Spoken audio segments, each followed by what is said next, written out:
Welcome inside the final semester edition of the BRSN Insider Safe at Home edition. And Josh Pound, now joined by my other two crazy guys that sit through every single home game pretty much that we have, and Dakota Smith and Adam Gardner.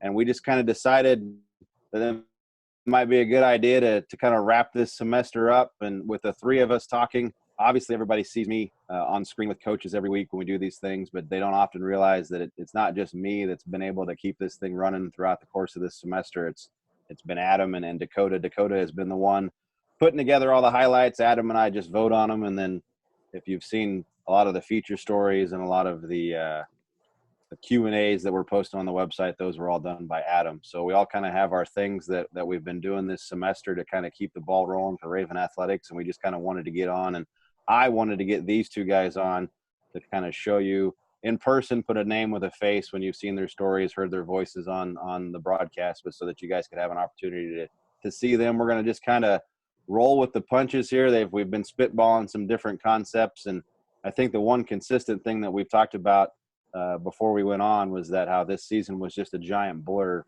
Obviously, this year, from a success standpoint, was not what it was a year ago. But I think if we were to try to say the norm was what it was a year ago, then we have a very successful athletic department. I think we talk about a lot of flattening the curve. Well, we flattened the curve, athletically this year. Unfortunately, weren't able to bring home any conference championships. We've joked with Amanda McGee, the women's lacrosse head coach, that the only thing that kept the women's lacrosse program from winning their fifth consecutive KCAC title was COVID-19. And so, on that note, I guess the first thing we'll start with was, we were kind of all together, on campus when everything went down. But just take us back. We'll start with Dakota and then go to Adam. How did everything kind of soak into you when everything started coming down the pike that, that looked like maybe this spring was not going to be our atypical spring semester? And then have things gone for you guys once everything settled down and we've moved through the semester? It's been quite the adjustment. I don't get to wake up every other day and put a headset on and broadcast a game. That's probably been the biggest shock for me after doing this for 4 straight years, is that I get to wake up every day. I go to work and I get to broadcast sports, which is what I've always wanted to do. And I get to wake up now. Instead, I get to go to a computer. I get to edit some highlights together. I get to relive everything I broadcasted, which it's not the same. I really miss putting the headset on. It really hit about probably 2 weeks in. That's like, well, okay, yeah, no more sports for the foreseeable future. And it's been a tough adjustment for somebody whose life literally revolves around it. So it was so uncertain what was going on that there was almost like a little bit of a fear, just because I didn't know what I was going to do with myself. Just like you guys, the last couple of years or last several years, my entire career has revolved around sports. And so not having that in my life, I was just really scared for what was going to happen for everybody. I have some work study students who are athletes, had their seasons cut short, so I felt awful for them. And then I didn't know what I was going to do, just sitting at home, just not having sports for my career and not having sports for my leisure time. And I was a little worried I was going to drive my wife insane. But I normally do that watching sports too, so that's no big deal. Well, I think, the lack of sports, I'll be honest with you guys, and people find this hard to believe when they actually sit down and talk to me. We are so immersed in sports on a daily basis. When I get home, I'm not really watching the sports. I watched a little bit of the replay of the Super Bowl. Was that Saturday night? I think they had it on Fox this last weekend. I haven't watched any of the Royals stuff that they've shown. I'm just not. It's hard enough when you've already watched it to then try to go back and rewatch it and try to think, oh, hey, this is unique. I've never seen this before. And I realize I'm probably in the minority. Obviously, people are watching that stuff, or else they wouldn't be rebroadcasting it. But something that's been new, I haven't started watching it yet. We're recording it. Have either one of you guys watched the special on ESPN about the Chicago Bulls yet? Yeah, absolutely. That's one of my favorite things to look forward to, just because growing up, here in Atchison, we didn't really have a local Kansas City-based team once the Kings left anyway. And so I was never really big into the NBA, but anybody who wasn't big into the NBA was a huge Bulls and Jordan. So just getting to kind of relive some of those moments that are so long ago when that was the most I ever cared about the league, that's been really interesting for me. Dakota, Adam and I are kind of dating ourselves here a little bit because we actually remember those games. Now, how much do you actually remember of that era of the NBA? Very, very little. The final year of the Bulls, I was 6 and 7 years old, so I'm learning a lot, and it's been really interesting to get to know, like, you get to know more about Scottie Pippen, and that Scottie Pippen was an NAIA guy. Yep, Rodman too, and then Dennis Rodman. Those were two really good episodes. But I haven't finished the 6th episode yet, but it's been interesting to learn about something that happened when my life had just begun. Well, obviously something that all three of us have in common is that on a daily basis we cover Raven athletics in the various aspects. Obviously Dakota is the one doing the broadcasts. I kind of moonlight every now and then, giving him some time off. Would have been a lot more frequently this spring. Probably you would have heard me on broadcast. Adam is the one that is running the Twitter accounts and helping us with the game recaps, and oftentimes gets saddled with doing the post games, depending on how many different things we have going on. So the first thing we just kind of wanted to talk about amongst the three of us, and everybody kind of get some insights into us, was the top moment.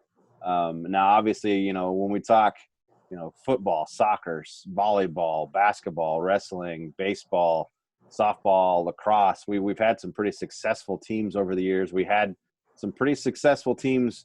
There's a lot of schools in our conference that would have loved to have had the year that we had. And here we kind of are feeling maybe a little disappointed with some of our final rankings and not getting trips to the national tournament. But it still was a very successful season for Raven athletics. Obviously the bar now is set. We were the first ever winner of the Commissioner's Cup. It'll be interesting to see who wins that again this year. My guess would probably have to be Central Methodist, maybe Grandview. But I would say Central Methodist, two-time defending men's soccer national champions and nationally ranked women's basketball program. Their women's program also was pretty good this year, and then the nationally ranked volleyball team. So, and when you got to throw out baseball, track, and softball because they didn't get a chance to compete, it kind of limits the number of things there. So I guess we'll start with Adam. Adam, a lot of things to review. Obviously, we've had a chance to take a look back over the last couple of weeks. We still have a couple more programs that we're going to release top moments for coming up here this week and next week. But looking back at what what we've been able to see this summer, what some things, or this school year, what are some things that stuck out to you? Like you mentioned, there's just so many things that there's a lot of success on campus. Few things that come to mind, like we had 2 career record setters for women's soccer, and to break any record for that program is quite an accomplishment with the run of success they've had for several years now. So you've had Nicole Kelly, Emily Ambule just do some amazing things in their career. But I'll go maybe a little unexpected here. And what stood out to me was watching the men's basketball team kind of come together. They had such a successful season the previous year, and then they lost a lot off that team. So you kind of wondered, what's it going to be like? The front court was basically brand new. Just some guys who got limited minutes from the year prior had to step into a starting role and play big minutes. And then you had to watch the backcourt kind of adjust to the new rotation. So it was just a lot of fun watching that team kind of gel through the course of the year and really kind of find out just how potent they can be at times. You saw it in the top moments for men's basketball. The upset of number 1 William Penn, the crazy shooting against Mount 14-17 from 3 in the second half. I remember watching that as it was happening, and it was just bonkers. Like, that's the only word I could think of was bonkers. So that probably stands out the most to me.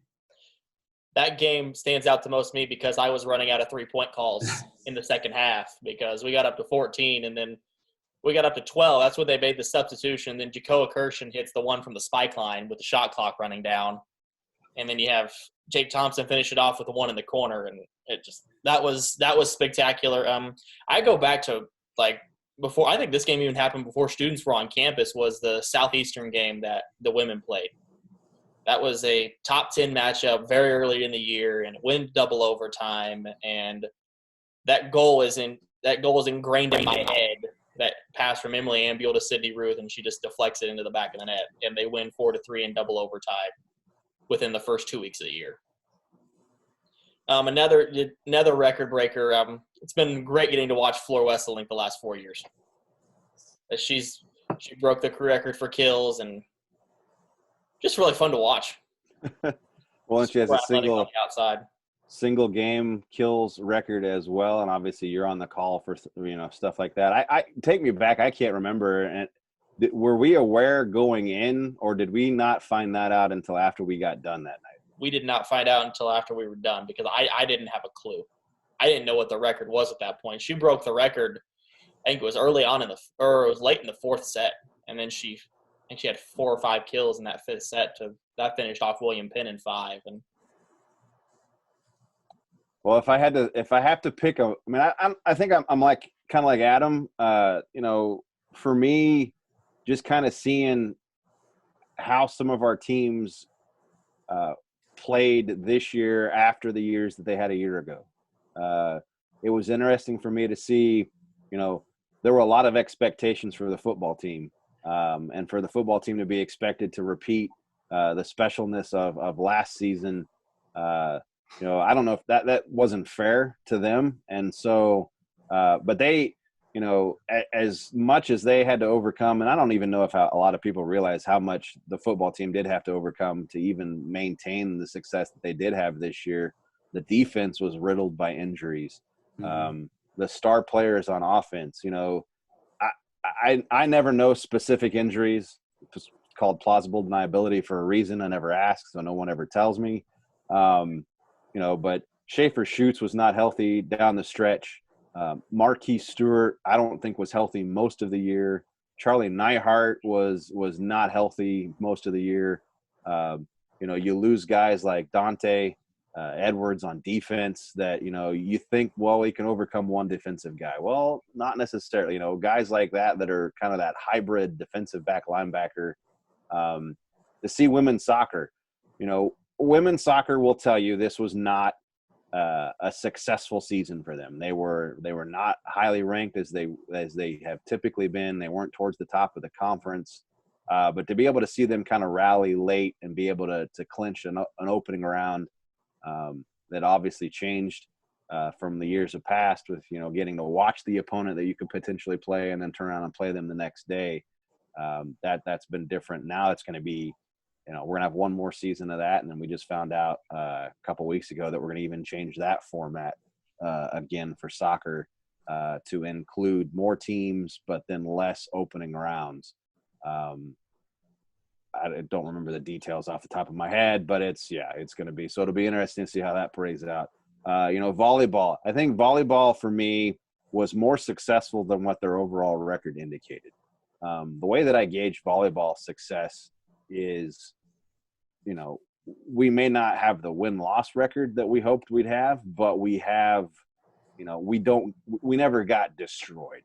Even when we played perennial powerhouse Park in the non-conference, which welcome to the conference. Park University going to be the newest member of our conference next year, so now that'll be a conference game. But we didn't really get destroyed against them. We were in the match, but we just missing that one or two things that, getting hot at the right time. And that's a sport definitely that you got to get hot, and you have to be able to hit through blocks. And when we've seen Fleur go off, it's because she's been able to hit through blocks or destroy blocks. And then I think as far as an individual play that sticks out to me, the 3 straight blocks to beat Baker in volleyball.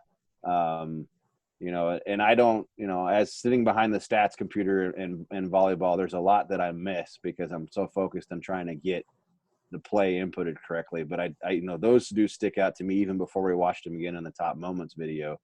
I wasn't fortunate enough to be at the Mount Mercy game. That was behind me in the press box while I was working baseball. And I just remember somebody looking up stats in the press box with me going, they've done what? And then, seeing the final, the box, and hearing Dakota's post game talking about all these 3-pointers they've made. And then we pulled up the box score between games, and it's like, are you kidding me? We did what? But it was, it's been so much about the team. Like, we've got a lot of great athletes on our campus, but we've got a lot of good teammates. And I think that speaks a lot to the kind of coaches we have on campus and the kind of culture that we've built on campus. And I think that's what made it hurt the most for me is not, we never got to see women's lacrosse play at home. We never got to see softball play at home. We only got to see men's lacrosse play one game, and it wasn't a very good game. And they'll admit to that, and talking with Coach Blaze a couple weeks ago for his appearance on the Insider, they felt like they had righted the ship and were ready to go and make a charge into the KCAC and make another run. This right now, as we're talking, we would have been in Savannah, hopefully getting ready for the National Invitational.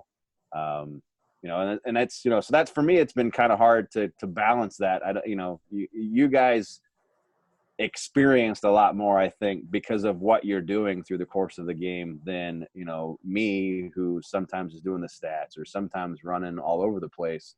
I miss out on a lot of that sometimes. People find it hard to believe that I say I watch the games, but I don't necessarily, or I see the game, but I don't necessarily watch the game. And they kind of have a hard time understanding what that means.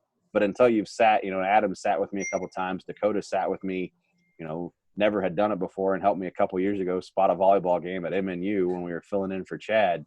Until you sit down there and run stats, you don't realize how much you don't see, even though you're watching the entire thing happen. So for me, it is kind of hard for things to stick out, but I got to agree with that. That must have been a special moment there. You can see on the montage last week, I don't know if it's Fawcett or if it's another one of the red shirt guys, but somebody throws up a 3-pointer and the person had literally just walked in the gymnasium and the ball is going up in the air, and all you do is see them put the 3 up as they're walking behind the benches. And I think I saw some pictures from that game of Coach Chuck in the background, like going up like this as you see 3-pointers going up. So, we've had a lot of exciting moments this academic year, and I think you guys hit both of them perfectly on the head. I think that would probably be, a big one. Another one that sticks out for me, and again, because it's fresh on the brain because we watch the replays, but the play where we go airborne in football to the sack the quarterback. It's all escaping me name wise right now, so one of you can help me. Brett Shepardson, and he had, that just the way that we were able to put that stuff together. Luckily, Nathan had the video too, that from his angle and the call of the play. But there's just been some, it's been up and down, but it's been, I think, something that we can look back on and say that even though the win-loss records for some of our teams weren't where they wanted to be, like I said, there's a lot of schools in our conference that would probably love to be sitting where we're sitting going into the next year. So we covered top plays, top moments. What was, what would be the biggest thing that, looking back, that you feel like maybe, was there anything on your guys' radar going into the spring semester, going into the second conference play for baseball, getting softball back on campus, conference play lacrosse? Was there anything in particular that you guys were, anticipating being able to watch and being able to kind of see to play out as we got into the thick of the spring seasons? I was ready for women's lacrosse to come play at home.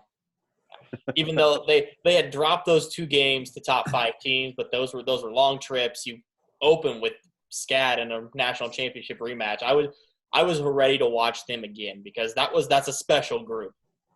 That entire the senior class all the way down. That's a very special group, and they were on their way back to Savannah. I don't think there was a doubt about that, and I was really excited to get to see them play. And also, as men's lacrosse was they're on the cusp of something. Mark Blaze has done an outstanding job with that program since he's came in as the head coach, and you saw them challenge Kaiser, who was a top ranked team. You saw them push Indiana Tech again. You could say they said they didn't even play good that game, and against Indiana Tech, and they could have beat Kaiser if it weren't for a stretch in the third quarter. I mean, they were. I think both of those programs were on their way to something this year. Yeah, I definitely wanted to see the lacrosse teams on campus, but I'll go with softball. I remember talking to Coach Paul Hunt back in January before all the students came back after break, and he was really excited about what he felt his team could do this year. And not even get to see one game from them on campus. It's really disappointing. I really wanted to see what they could do and just see how much improvement they could make from last year to this year. Well, I think for me, it's a shocker for the two of you, but to see how many balls that Michael Slayton was going to mash onto the softball field this year, that was a special individual. Him and Daryl Myers both, and I've talked to Coach Peterson off and on. I don't know what the status of either one of those young men is going to be. I know that there's a lot of schools in the conference that are hoping that they both decide that they're not going to take advantage of more time to play. But I selfishly speaking, I would like to see both those guys back on the field next year, just so that we have an opportunity to see what they can achieve. Daryl was hit by an injury this year, and that kind of grounded his season a little bit. I think we finally were seeing what a healthy Michael Slayton looks like. We have not seen that since his freshman year, and to have there's those two seasons cut short. I think our baseball team, and I agree too. I think talking with Paul when we did his visit on the Insider, he felt like they were making the charge and they were turning the corner. That their team chemistry was the best that it's been in the time he's been on campus, and talking with Coach Peterson for baseball, they were right there. It felt good.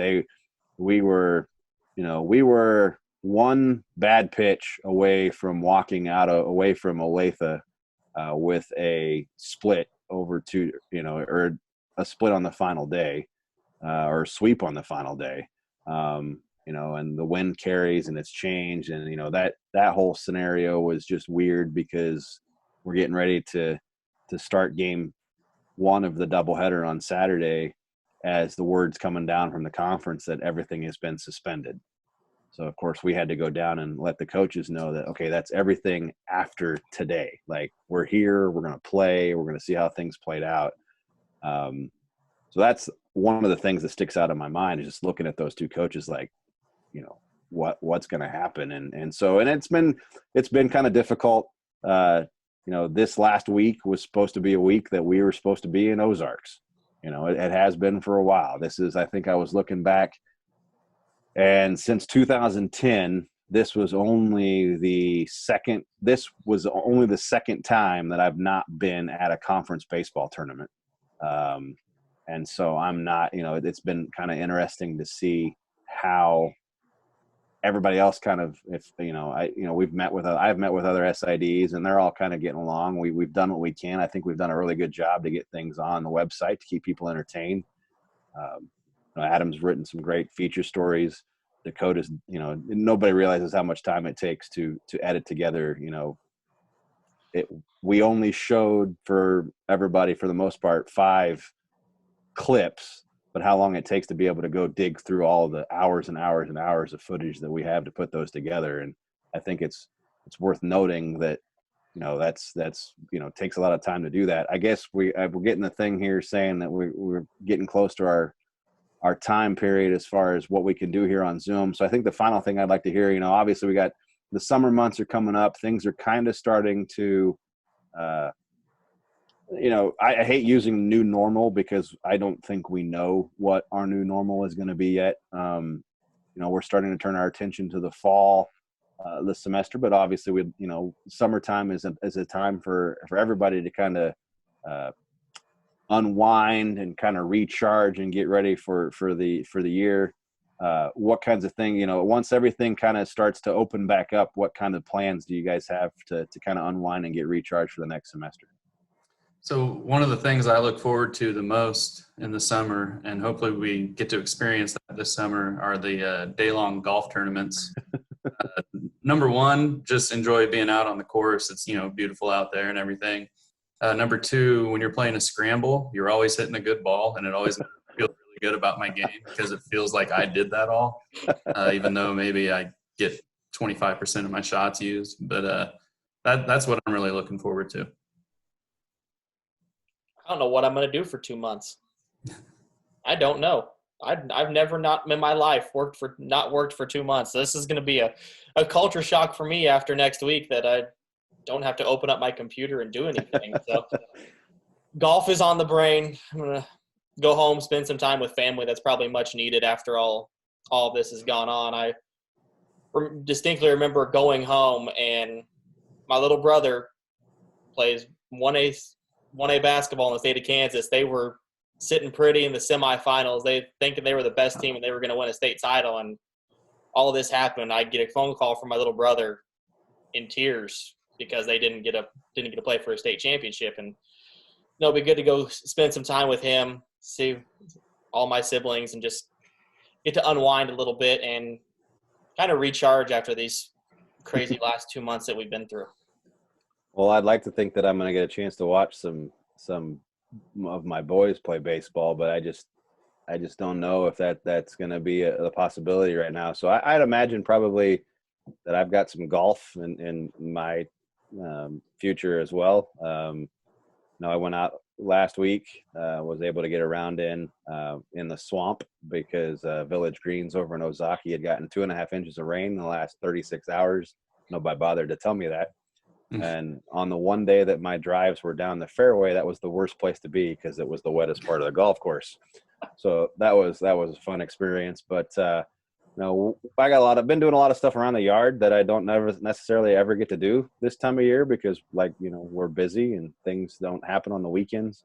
I think this has kind of given us a glimpse, at least me personally, on what the rest of the world looks like. 9 to 5-ish.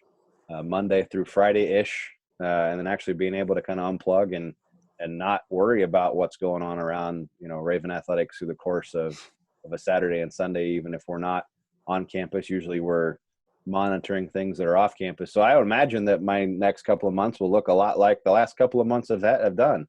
We're going to roll out some all-decade teams. I may have to pick Adam's brain, get him a little bit, try to pick Dakota's brain in the next week before he gets his 2-month vacation. I'm going to do some professional development this afternoon. I'm sitting in on a Zoom call with a bunch of ADs from around the country. They're going to talk about their scenarios for getting back to a regular sense of normalcy. I can't say normal. We've had schools that are talking about how they're going to start things back up in the fall like they normally would, but again, like I keep going back to, nothing is going to be normal for the foreseeable future. We've got some things that we're going to announce as an institution here, I think, in the next couple of days that are going to be some positive announcements for the institution. And hopefully graduation happens in July. I'll probably come back for graduation and say farewell to some of the seniors that I normally would have already had an opportunity to say farewell to. And then, a couple weeks after that, we'll be looking at hopefully playing our golf tournament for the athletic department and then getting back into the swing of things for the fall, which is going to look different. I mean, there's no doubt about it. It's going to look different. And I think the three of us are going to play a pretty big role in how people are going to be able to potentially follow and watch our teams play this next school year until ultimately I think a vaccine gets developed and we're able to get a herd immunity depending on how you follow it. But I think that'll probably, Dakota, we're probably coming up on at least 30 minutes, 40 minutes since we. Oh, yeah. We've got 4 minutes left, though. So quite a lot of time that we've sat down and chat. Before we sign off, is there anything that we've missed anything you guys would like to say? Is kind of we'll do an ESPN thing here. We'll do kind of a parting shot, an homage hat tip to the sports reporters, which has been canceled for a few years now, but give you guys an opportunity over the next 3.5 minutes to kind of give your parting shots to the 2019-2020 academic year. I just want to go with a real quick Michael Slayton story since you were talking about all his home runs. I think it was the St. Ambrose doubleheaders that we had on a Saturday, Sunday. I remember after one game, St. Ambrose had gotten Michael out late in the game, and in between games, I was down there with my camera or your camera taking pictures and stuff, and all the pitchers were asking that guy how they got him out, what he threw, because they wanted to know. And if I remember correctly, it was the very next game that he homered twice against them. So the advice didn't work. It's just, you can't help but chuckle when you watch somebody that talented, and you're just really glad he's on your side. We did the on this day with a home run that he hit against Central Methodist a couple years ago, and we tweeted it. And I go back to look at Twitter a couple hours, couple days later or whatever, and I noticed that there was a comment, and didn't really look at the name, and it was, as soon as that contact was made, I threw up in my mouth. Yeah. And so I looked back at the comment, and it was CMU's head coach. So yeah, I mean, outside of our campus, it's acknowledged that there was a special talent there. So we didn't mention throughout this whole thing, but I am really going to miss calling Kayla Staley taking a charge. I am really going to miss that. And that is something we didn't bring up this whole meeting. I was wanting to do it the whole time, but that's something I'm going to miss because it's something I've never seen anybody take as many charges as she did. And I mean, it's something I'm going to miss from, even though their season had already been complete, that's just something I'm going to miss. And something that was special to see for me, that was, out of the box and wasn't, normal with somebody taking that many charges. So.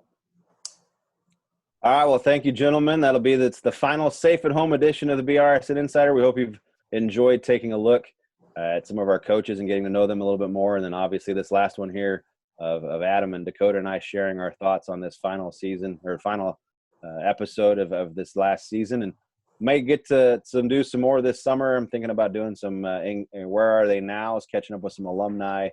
It's always easier to do video. And now that we've kind of conquered the Zoom world, it makes things a lot easier to do. So hopefully once I get back on campus, we can get that stuff figured out. So thanks a lot for taking the time today, guys. I appreciate it. Thank you.